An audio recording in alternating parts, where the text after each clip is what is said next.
রহিম। সুপ্রিয় শিক্ষার্থীরা, অনলাইন ক্লাসে স্বাগতম। আশা করি তোমরা ভালো আছো। আমরা বিগত ক্লাসগুলোতে তাপগতিবিদ্যার দ্বিতীয় সূত্র, প্রত্যাবর্তী প্রক্রিয়া, অপ্রত্যাবর্তী প্রক্রিয়া এবং তাপীয় ইঞ্জিন নিয়ে আলোচনা করেছিলাম। আমি তাপীয় ইঞ্জিন আলোচনা করার সময় বলেছিলাম একটা ইঞ্জিন কখনোই তাপ শক্তিকে সম্পূর্ণরূপে যান্ত্রিক শক্তিতে বা কাজ শক্তিতে রূপান্তর করতে পারে না। মাত্র শতকরা 25% তাপকে কাজে রূপান্তর করতে পারে। তো আমরা আজকে আলোচনা করব কার্নো ইঞ্জিন নিয়ে। বিজ্ঞানী সাদি কার্নো একজন বিজ্ঞানী, যিনি কার্নো ইঞ্জিন নামের একটা ইঞ্জিন আবিষ্কার করছে। তিনি বলছে যে তার এই ইঞ্জিন দ্বারা কাজ করলে যা তাপ শক্তিকে সম্পূর্ণরূপে কাজ শক্তিতে রূপান্তর করা সম্ভব। তার এবং সেই যে যন্ত্রগুলোর নাম বলছে ওই যন্ত্রগুলোতে কোনো দোষ নাই, কোনো দোষ ত্রুটি নেই। তো এই জন্য এই যন্ত্রগুলোর নাম হয়েছে, এই ইঞ্জিনের নাম হয়েছে কার্নো ইঞ্জিন। তো কার্নো ইঞ্জিন কাকে বলে? তাপ শক্তিকে যান্ত্রিক শক্তিতে রূপান্তর করার জন্য সকল দোষ ত্রুটিমুক্ত যেই ইঞ্জিনের ব্যবহার করা হয়েছে বা যে ইঞ্জিনের কথা বলা হয়েছে ওই ইঞ্জিনটাকে বলা হয় কার্নো ইঞ্জিন। কার্নো ইঞ্জিন আসলে বলা হয়েছে যে ইঞ্জিনের কোনো দোষ ত্রুটি নেই, এটা দিয়ে তাপ শক্তিকে যান্ত্রিক শক্তিতে রূপান্তর করা যায়। কিন্তু এটা তিনি করে দেখাতে যান না, তিনি জাস্ট ধারণা দিছে। এটা বাস্তবে রূপ দিয়ে আসলে সম্ভব না আদৌ। এটার বাস্তব কোনো ডিজাইন নাই। এটা জাস্ট উনি বলে গেছে এভাবে করলে তাপ শক্তিকে যান্ত্রিক শক্তি রূপান্তর করবে, কিন্তু বাস্তবে এটার কোনো কাজ নাই। বাস্তবে রূপদান করতে পারে নাই বিজ্ঞানীরা। তারপরে উনি যেভাবে কাজটা করতে বলছে, ওনার বিভিন্ন ডিজাইন যে যন্ত্রগুলো কথা বলা হয়েছে সেগুলো নিয়ে আমরা আজকে আলোচনা করব। তো কার্নো ইঞ্জিন কার্নো ইঞ্জিনের মধ্যে যে ইঞ্জিনটা ব্যবহার করা হয়েছে ওই ইঞ্জিন এই 4 প্রক্রিয়ায় কাজ করে, 4টা অংশ নিয়ে কাজ করতে বলছে। তো প্রথম তিনি যে ইঞ্জিনগুলোর নাম বলছে, প্রথমে হচ্ছে সিলিন্ডার। এটা হচ্ছে সিলিন্ডার, এটা হচ্ছে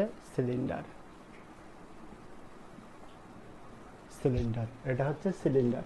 সিলিন্ডারকে সি দ্বারা প্রকাশ করা হয়। তাহলে আমরা এখানে একটা সি দিই, সিলিন্ডার সি।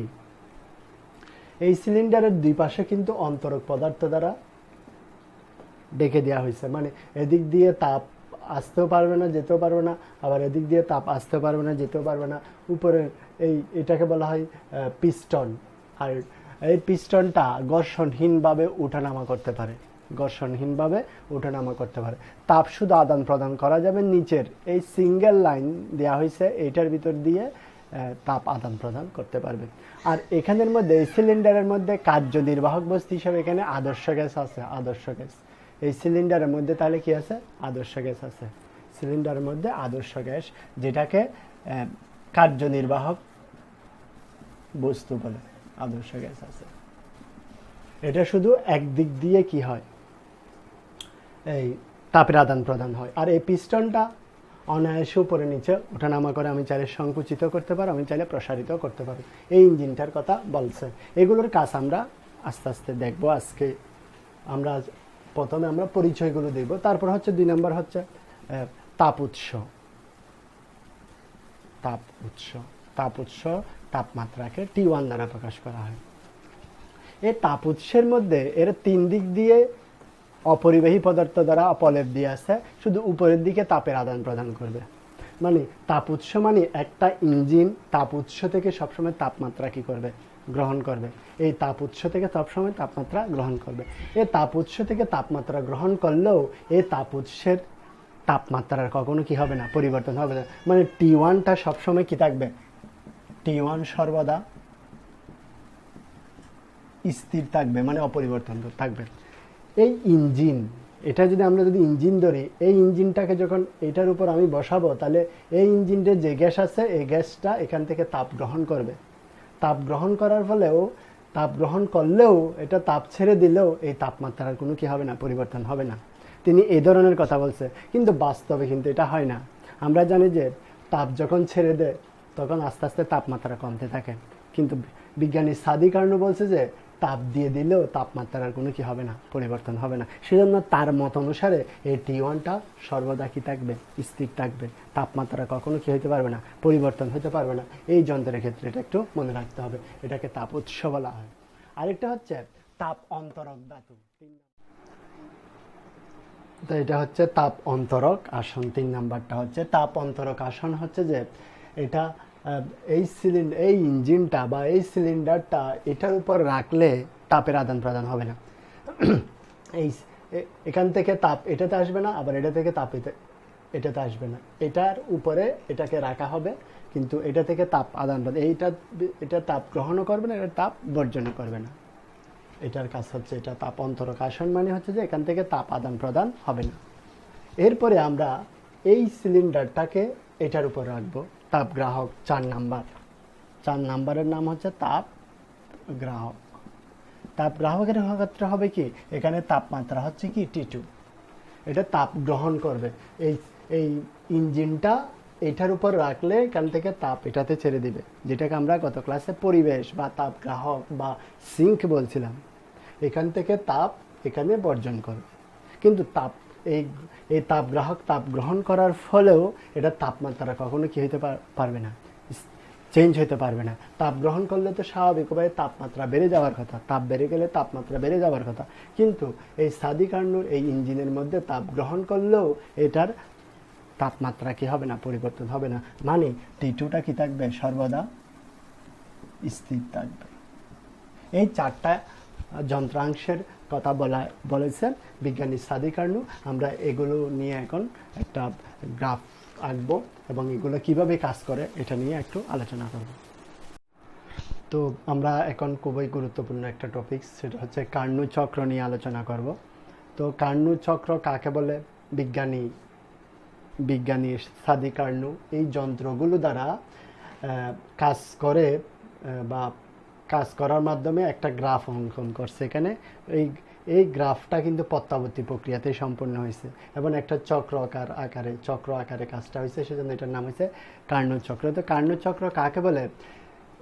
এই কার্যনির্বাহক বস্তু বা এই সিলিন্ডার তাপ উৎস থেকে তাপ গ্রহণ করে চাপ, তাপ ও তাপমাত্রা, চাপ, আয়তন ও তাপমাত্রা হতে শুরু করে একটি সমুষ্ণ প্রসারণ ও একটি রুদ্ধতাপীয় প্রসারণ, একটি সমুষ্ণ সংকোচন ও একটি রুদ্ধতাপীয় সংকোচন সম্পূর্ণ করে ওই গ্রহণকৃত তাপের কিছু অংশ তাপ কাজে রূপান্তর করছে, বাকিটুকু তাপ গ্রাহকে কি করছে, বর্জন করে আদি অবস্থায় কি আসছে, ফিরে আসছে। এটাকে বলা হয় কার্নু চক্র। মানে এই অবস্থান থেকে সম্পূর্ণ পথ ঘুরে আবার সে কি করছে, এই অবস্থানে ফিরে আসছে। এই জন্য কার্নু চক্র প্রত্যাবর্তী প্রক্রিয়াতে আদি অবস্থায় ফিরে আসছে এবং এই চক্রটাকে বলা হয় কার্নু চক্র। এখন আমরা দেখব কিভাবে এই জিনিসটা হয়েছে, কিভাবে এটা বি লেখচিত্র হয়েছে, কিভাবে বিসি লেখচিত্র হয়েছে, কিভাবে সিডি হয়েছে, কিভাবে ডিএ হয়েছে। এই জিনিসটা একটু দেখবো আমরা। তোমরা একটু ভালোভাবে জিনিসটা দেখবা, কারণ এখান থেকে সৃজনশীল প্রশ্নটা আসে, এই ধরনের হুবহু লেখচিত্র দিয়ে দেয়। তো প্রথমে আমার এই সিলিন্ডারের ভিতরে কি আছে, কার্যনির্বাহক বস্তু। কার্যনির্বাহক বস্তু এই সিলিন্ডার সহ কোথায় বসাবো? প্রথম অবস্থায় তাপ উৎসের উপরে, মানে এই সিলিন্ডারটাকে এটার উপরে রাখবো। যেহেতু কার্যনির্বাহক বস্তু বা গ্যাসটা ঠান্ডা, তাহলে এটাতে রাখার সাথে সাথে তাপ উৎস থেকে তাপ কি করবে, গ্রহণ করবে। তাপ উৎস থেকে গ্যাসটা তাপ গ্রহণ করবে, কিন্তু এই T1 এর কখনো কি হবে না, পরিবর্তন হবে না। T1টা কি থাকবে? তাহলে আমি প্রথম ধাপ, এটা হচ্ছে প্রথম ধাপ। প্রথম ধাপের নাম হচ্ছে সমুষ্ণ প্রসারণ। আমি বলতেছি সমুষ্ণ প্রসারণ নাম কেন হয়েছে সেটা। প্রথম ধাপের নাম হচ্ছে সমুষ্ণ প্রসারণ। তাহলে এটা যখন এটাতে বসাবো তখন এটা থেকে তাপ গ্রহণ করবে, কিন্তু T1টা সবসময় কি থাকবে, স্থির থাকবে। তো যেখানে তাপমাত্রা স্থির, ওই প্রক্রিয়াটির নাম হচ্ছে সমুষ্ণ প্রসারণ। যে প্রক্রিয়াতে তাপমাত্রা স্থির থাকে ওটা হচ্ছে সমুষ্ণ প্রসারণ, সেজন্য এটার নাম হচ্ছে সমুষ্ণ প্রসারণ। তো আমরা জানি যে যেখানে তাপমাত্রা স্থির সেখানে তাপগতিবিদ্যার প্রথম সূত্র কি দাঁড়ায়, এটা T1 যদি স্থির থাকে, মানে তাপমাত্রা যদি স্থির থাকে, তাহলে অভ্যন্তরীণ শক্তি কি হয়ে যায়, শূন্য হয়ে যায়। সেটা কিন্তু আমরা পড়াইছিলাম। অভ্যন্তরীণ শক্তি কখন শূন্য হয়, যখন তাপমাত্রা কি থাকে, স্থির থাকে। তাহলে এটা হচ্ছে যে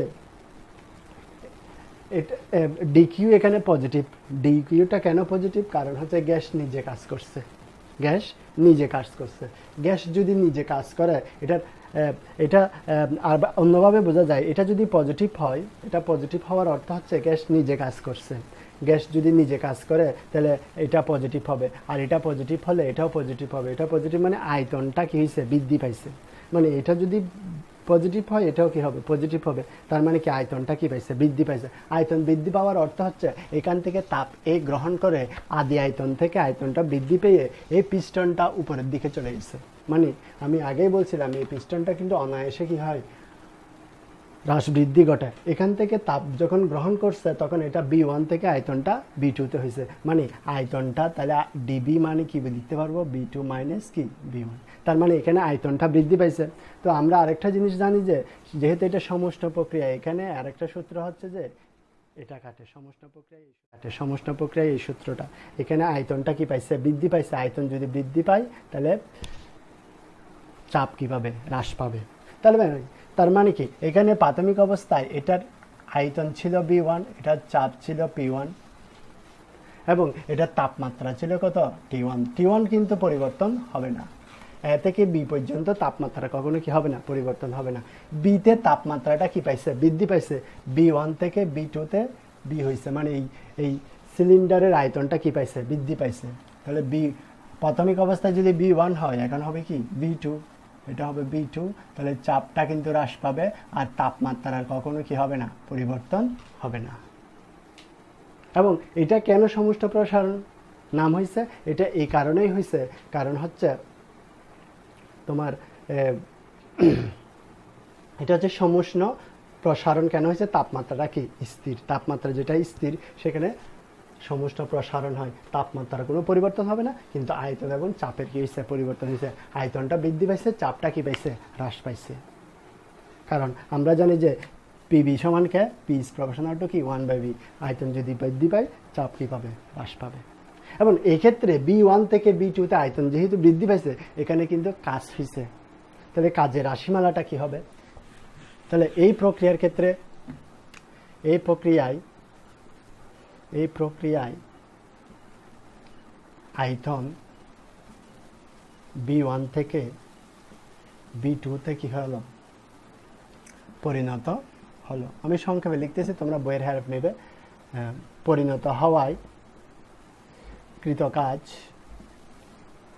কাজ কি হবে? আমি W1 দিচ্ছি। এখানে W1টা পজিটিভ, কারণ গ্যাস নিজে কাজ করছে। গ্যাস মানে এখানে গ্যাস সে কি করছে? শোষণ করছে, মানে তাপ শোষণ করছে। এই সিলিন্ডার বা এই গ্যাস তাপ শোষণ করছে। তাপ যদি শোষণ করে তাহলে মানে গ্যাস নিজে কাজ করছে। গ্যাস যদি নিজে কাজ করে W1টা পজিটিভ। তাহলে এটা আয়তনটা বৃদ্ধি পাইছে কতটুক থেকে কতটুক? B1 থেকে B2 সমান কি? PdV। কারণ dW সমান PdV, আমরা সূত্রটা জানি। এটা তোমরা আমি একটু দেখা দিচ্ছি। PV সমান কি? RT। এটা আমরা করেছিলাম সমষ্ণ প্রসারণের ক্ষেত্রে কৃতকাজের রাশিমালা। এখান থেকে P এর মানটা বাইর করে RT/V। এটা T1 হবে, কারণ তাপমাত্রা এখানে T1 ছিল। এখানে বসানোর পরে এখানে আমি যদি P এর মানটা বসাই তাহলে RT1/V। তাহলে এখানে যদি বসাই, এখানে বসানোর পরে যুগজীকরণ করার পরে তোমরা যে রাশিমালাটা পাবে সেটা হচ্ছে RT1 ln B2/V1। এই জিনিসটা হুবহু আমি কিন্তু তোমাদেরকে প্রমাণ করাইছিলাম, শুধু এই জায়গায় এখানে RT দিয়েছিলাম। এখানে T1 হবে এই চিত্রের ক্ষেত্রে। তাহলে সমষ্ণ প্রসারণের ক্ষেত্রে কৃতকাজের রাশিমালা হচ্ছে এটা। এগুলো কিন্তু পরীক্ষার সময় আসতে পারে। সমষ্ণ প্রসারণ ক্ষেত্রে কৃতকাজের রাশিমালা হচ্ছে এটা, একটু মনে রাখবা। এই চিত্রের ক্ষেত্রে A থেকে B তে আসতে কৃতকাজ কত হয়েছে সেটা বের করতে হলে কিন্তু এই সূত্রের হেল্প লাগবে।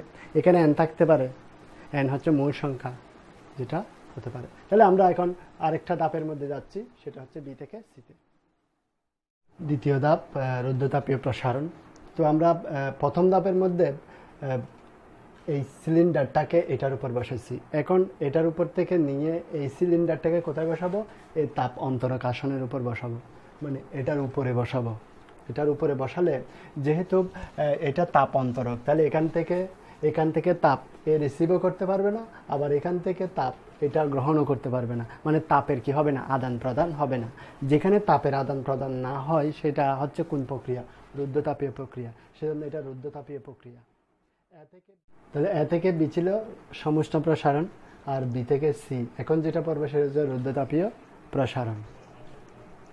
তো এখন এটার উপর যদি বসায় তাহলে তাপের কি হবে না, আদান প্রদান হবে না। তো তাপের আদান প্রদান না হলে সেটা হচ্ছে যে রুদ্ধতাপীয় প্রসারণ। তাপের আদান প্রদান না হওয়ার অর্থ হচ্ছে এর ডিকিউর মানটা কি হয়ে যাবে, শূন্য হয়ে যাবে। সেটা আমরা রুদ্ধতাপীয় প্রসারণ, রুদ্ধতাপীয় প্রক্রিয়ার ক্ষেত্রে তোমাদেরকে পড়াইছিলাম।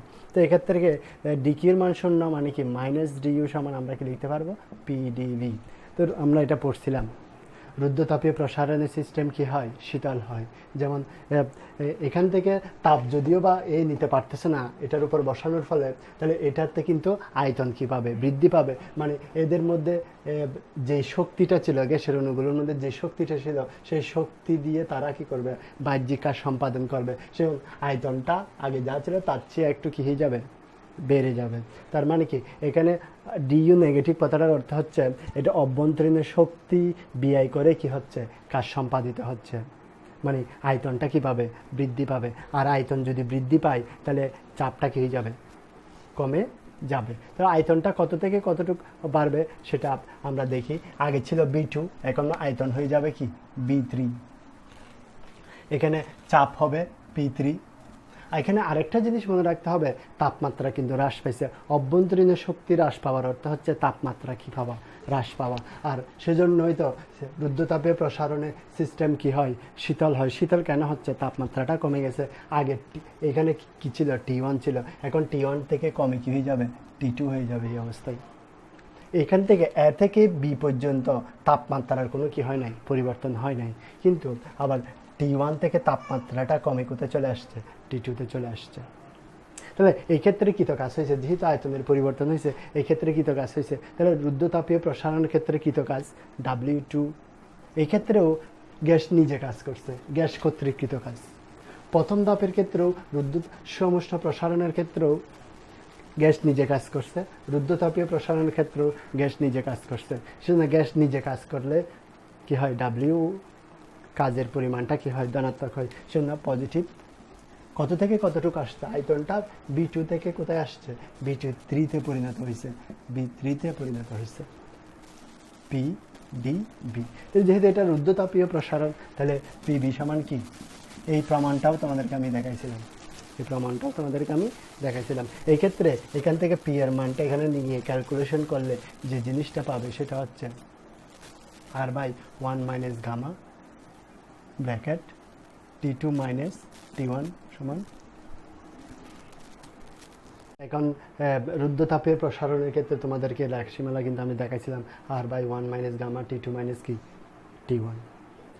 তাহলে যেটা বিসি, যেহেতু বিসি C1 B1 ক্ষেত্রের ক্ষেত্রফলের সমান, যেহেতু আমরা ক্ষেত্রের ক্ষেত্রফল বের করতে পারলেও আমরা কাজ নির্ণয় করা। তাহলে আমাদেরকে যদি বলা হয় উদ্দীপকের লেখচিত্রে বি থেকে সিতে যেতে কৃতকাজের পরিমাণ কত, সেজন্য তোমাদেরকে আগে বুঝতে হবে সেটা কোন প্রক্রিয়া। এটা হচ্ছে রুদ্ধতাপীয় প্রসারণ। রুদ্ধতাপীয় প্রসারণের কৃতকাজের রাশিমালা হচ্ছে এটা। তো আমরা এখন 3 নাম্বার ধাপ নিয়ে আলোচনা করব। এখন 3 নাম্বার ধাপ সি থেকে ডি, সমষ্ণ সংকোচন। সমষ্ণ সংকোচন কেন হয়েছে সেটা একটু নিয়ে আলোচনা করব। তো আমরা প্রথমে, আমি আবার একটু বলছি, প্রথমে আমরা প্রথম ধাপের মধ্যে এই সিলিন্ডারটাকে এটার উপর বসাইছি, দ্বিতীয় ধাপের মধ্যে এই সিলিন্ডারটাকে এটার উপর বসাইছি। এখন তৃতীয় ধাপে আমরা এই সিলিন্ডারটাকে এই তাপগ্রাহকের উপর বসাবো। এই সিলিন্ডারটাকে এই তাপগ্রাহকের উপর বসাবো। তো এটা যদি আমি এটার উপর বসাই, তাহলে এটা যেহেতু তাপগ্রাহক, এটা তাপ রিসিভ করবে। তার মানে কি এটা তাপ হারাবে, এটা তাপ হারাবে। যেহেতু তাপ হারাবে তখন এটার আয়তন কিন্তু হ্রাস পাবে, মানে এই পিস্টনটা নিচের দিকে চলে আসবে, আয়তন কমে যাবে। আয়তন কমে যাওয়ার অর্থ হচ্ছে সংকুচিত হওয়া। কিন্তু যদিও এই তাপগ্রাহক তাপ গ্রহণ করবে, কিন্তু এই তাপমাত্রা কখনো কি হবে না, পরিবর্তন হবে না। সেটা আমরা শুরুতেই বলছিলাম, এই T2 তাপমাত্রা কখনো কি হবে না, পরিবর্তন হবে না, এটা অপরিবর্তিত থাকবে। মানে T2টা কি থাকবে, স্থির থাকবে। T2 যদি স্থির থাকে, তাপগতিবিদ্যার প্রথম সূত্র তাহলে আমরা কি পাই, dq সমান du প্লাস কি pdv।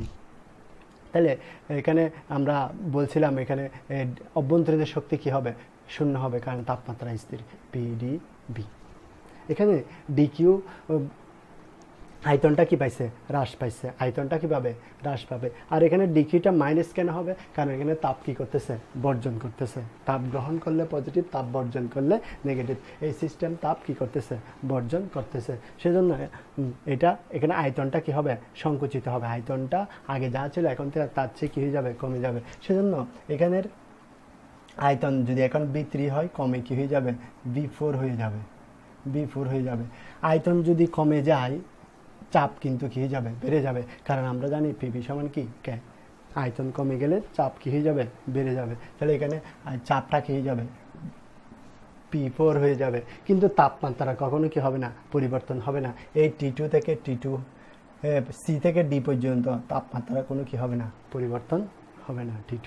এবং এই ক্ষেত্রে আয়তনের যেহেতু পরিবর্তন হয়েছে, আয়তনটা B3 থেকে কমে যেহেতু B4 হয়েছে, এক্ষেত্রে কৃতকাজ হয়েছে না। তাহলে কৃতকাজটা কি হবে, এখানে একটা মাইনাস সাইন দিতে হবে। মাইনাস সাইনটা কেন দিতে হবে, কারণ হচ্ছে যে এখানে গ্যাসের উপর কাজ করা হয়েছে।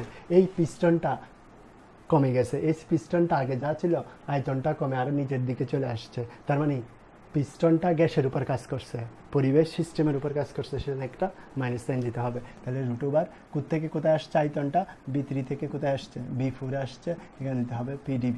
আবারও আমাদের সেই সূত্র থেকে আনতে হবে, এখান থেকে P এর মান এখানে বসালে তোমরা যে সূত্রটা পাবে সেটা হচ্ছে যে RT2 ln B4/B3।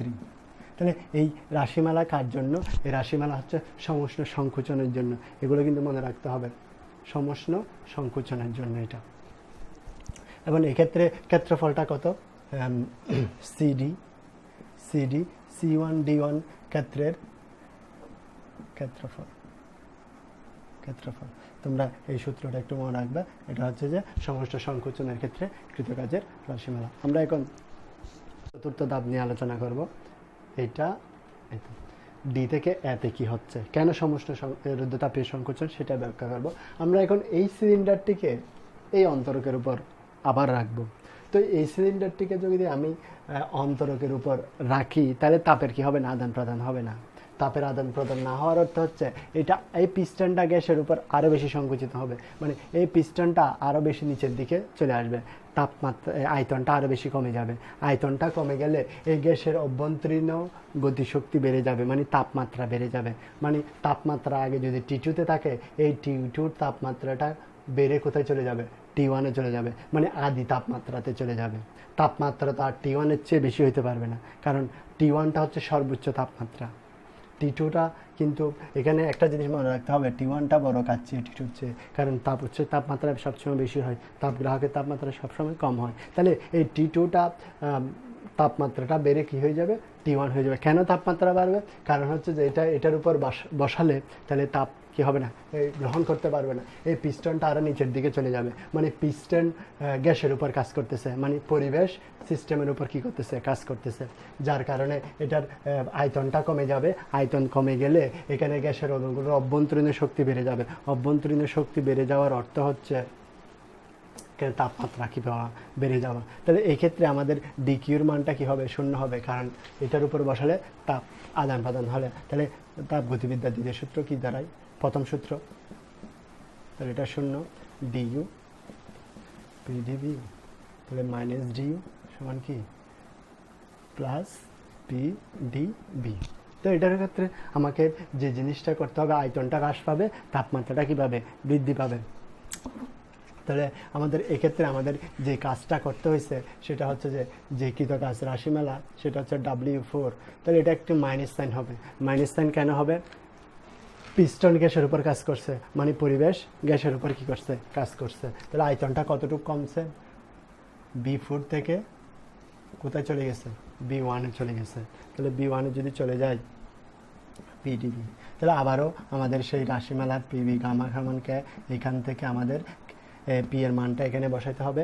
যে রাশিমালাটা পাবো সেটা তোমরা একটু ক্যালকুলেশন করে দেখবে, -R/, গামা -1 T1 মাইনাস কি T2, এটা একটু মনে রাখতে হবে। তাহলে এটা কার, এটা হচ্ছে তোমার D1 A1 ক্ষেত্রের ক্ষেত্রফল। তো এটা হচ্ছে যে আমাদের কৃতকাজের রাশিমালা কার ক্ষেত্রে? রুদ্রতাপীয় সংকোচনের ক্ষেত্রে। তার মানে এই কার্নোজ চক্রের মধ্যে পর্যায় কয়টা?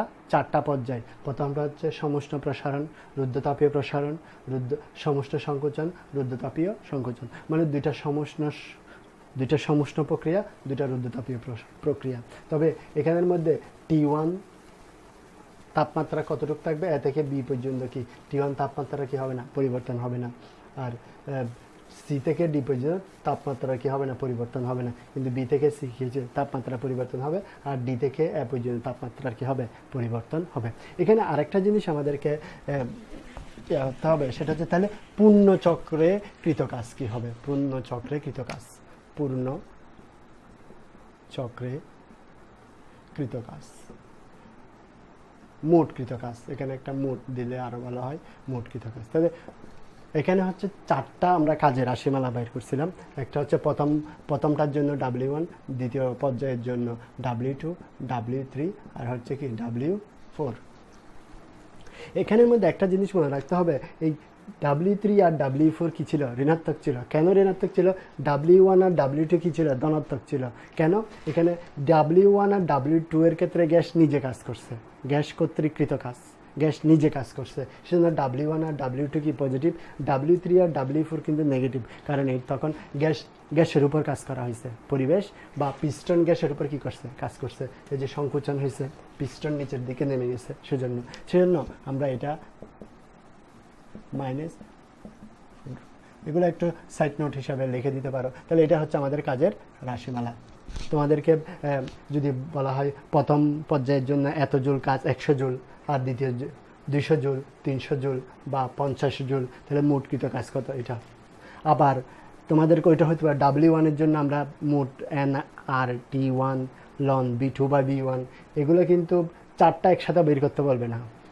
ওই ধরনের আলাদা আলাদা কাজ বের করতে বলে যে কোনো একটা বলতে পারে, হয় এটা বলবে না, হয় এটা বলবে না, হয় এটা বলবে না, হয় W1 বলবে না, হয় W2, W3 বা W4। আবার কাজের মান দেওয়া আছে, 4টা কাজের মান দিয়েও মোট কাজের মানটা কি করতে পারে? বের করতে বলতে পারে। তাহলে এখানে W1 আর W2 কেন ধনাত্মক সেটা আমি একটু লিখে দিই। এটা হচ্ছে গ্যাস কর্তৃক কৃতকাজ, গ্যাস মানে নিজে কাজ করছে, গ্যাস কর্তৃক কৃতকাজ। আর W3 আর W4 কেন ঋণাত্মক? ঋণাত্মক কারণ হচ্ছে কি পিস্টন গ্যাসের উপর কাজ করছে, গ্যাসের উপর কৃতকাজ। আমি সংক্ষেপে লিখি, গ্যাসের উপর কৃতকাজ। সেজন্য এই দুইটা কি? ঋণাত্মক, এই দুইটা ঋণাত্মক। আশা করি তোমরা জিনিসটা বুঝছো, বারবার ভিডিওটা টেনে টেনে জিনিসটা বুঝবা। এটা একটু জটিল মনে হলেও প্র্যাকটিস থাকলে তোমাদের সহজ মনে হবে। এবং প্রত্যেকটা কাজের রাশিমালা কিন্তু তোমাদেরকে মনে রাখতে হবে। W এর জন্য একটা রাশিমালা, W2 এর জন্য একটা রাশিমালা, W3 এর জন্য একটা।